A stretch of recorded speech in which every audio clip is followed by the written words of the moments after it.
السلام علیکم۔ خبر شامل کرتے ہیں۔ پاکستان کی تاریخ میں پہلی مرتبہ ڈیجیٹل 7ویں مردم شماری کے لیے ملک بھر میں ٹریننگ کا آغاز ہو گیا۔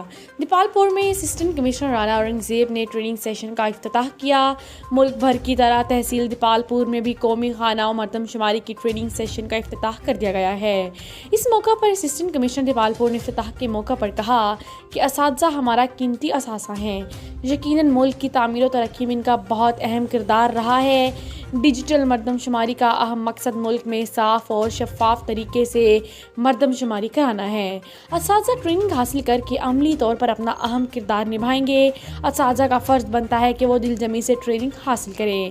اس مرتبہ فوج پاکستان، پولیس اور قانون نافذ کرنے والے ادارے شمار کنندہ اور سپروائزرز کو تحفظ دیں گے۔ اس موقع پر ادارہ شماریات کے کوآرڈینیٹر محمد تسلیم ساجد اور رب نواز ثاقب فوکل پرسن بھی موجود تھے۔ یاد رہے کہ تحصیل لیول پر government model high school Dipalpur, Punjab college اور سپیریئر کالج میں اساتذہ کے مختلف سینٹر بنائے گئے جہاں پر اساتذہ ٹریننگ حاصل کر رہے ہیں۔